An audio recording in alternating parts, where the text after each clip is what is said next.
नमस्ते दोस्तों, कैसे हो आप सब। आज की वीडियो में हम बात करने वाले हैं हरियाणा के दक्षिण में बसे रेवाड़ी शहर के बारे में। सबसे पहले आपको बता दें कि ये जिला गुड़गांव डिवीजन के अंतर्गत अहिरवाल क्षेत्र में विराजमान है। यह राष्ट्रीय राजधानी क्षेत्र यानी एनसीआर का हिस्सा है तथा देश की राजधानी नई दिल्ली से 84 किलोमीटर की दूरी पर पड़ता है। यह जिला 1594 वर्ग किलोमीटर के एरिया में फैला है तथा इसकी चौहद्दी यानी बॉर्डर राजस्थान राज्य से सटा हुआ है। रेवाड़ी शहर ऐतिहासिक रूप से अपने पीतल की कलाकृतियों और पगड़ियों के लिए जाना जाता है।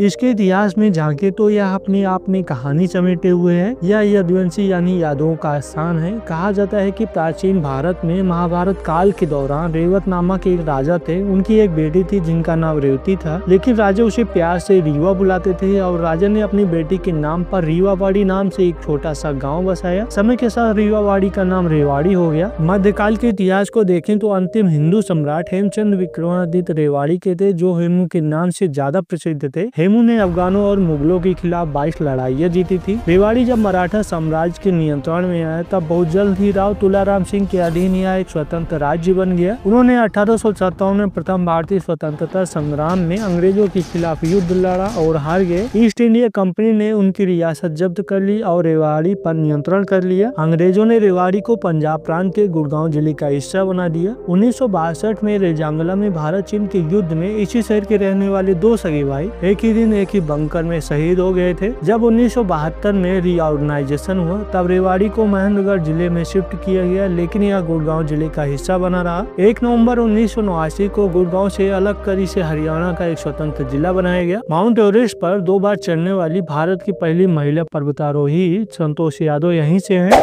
यह जिला हरियाणा का दूसरा सबसे कम आबादी वाला जिला है, इसलिए 2011 की सर्वे के अनुसार इसकी आबादी 9,332 लोगों की है, जो फिजी देश की आबादी के बराबर है। यहाँ पर 1000 पुरुषों पर सिर्फ 898 महिलाएं हैं, इसलिए यहाँ पर महिलाओं की स्थिति में सुधार की जरूरत है। यहाँ के 80.99% लोग पढ़े लिखे हैं। हरियाणा का जिला है तो लोग यहाँ हरियाणवी और अहिरवाटी बोलियां बोलते हैं तथा सबसे ज्यादा लोग हिंदी भाषा में बात करते हैं। यहाँ पर सबसे ज्यादा हिंदू धर्म का वर्चस्व है। इसके अलावा मुस्लिम, सिख और ईसाई भी भाईचारे से यहाँ रहते हैं।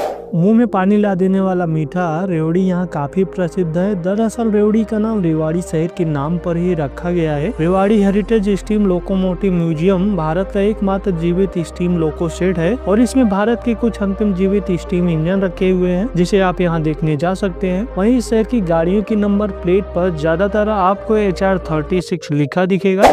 अर्थव्यवस्था की बात करें तो यहाँ लोग सबसे पहले खेती बाड़ी का काम करते थे, लेकिन लेटेस्ट डेटा के अनुसार सबसे ज्यादा लोग अब यहाँ सर्विस सेक्टर में काम करते हैं। बाकी बचे लोग दिल्ली के आसपास होने से सेकेंडरी फील्ड्स में काम करने लगे हैं। वैसे ये शहर पीतल से जुड़ी काम और पगड़ियों के लिए फेमस है। 1989 तक यहाँ स्मॉल स्केल इंडस्ट्रीज ही मौजूद थी, लेकिन इकोनॉमिक लिबरलाइजेशन और दिल्ली एनसीआर का हिस्सा बनने के बाद दारूहेड़ा और इंडस्ट्रियल मॉडल टाउनशिप 52 जैसे औद्योगिक इलाके विकसित हुए, जहाँ पर बड़ी ऑटोमोबाइल कंपनियों जैसे हार्ले डेविडसन और हीरो मोटोकॉर्प ने अपने ब्रांच खोले तथा इसके अलावा यहाँ दवाइयाँ और रेडीमेड कपड़े बनाने वाली कंपनियां भी आई। फसलों की बात करें तो यहाँ के लोग सबसे ज्यादा सरसों, बाजरा, गेहूं और कपास जैसी चीजें उगाते हैं। यहाँ के औद्योगिक विकास के लिए बेहतरीन ट्रांसपोर्ट इंफ्रास्ट्रक्चर भी उपलब्ध करवाया गया है। रेवाड़ी में पहली बार 1873 में रेलवे लाइन बनवाई गई थी। यहाँ का रेवाड़ी रेलवे स्टेशन दिल्ली से अजमेर रेलवे लाइन के हिस्से के रूप में बनवाया गया था।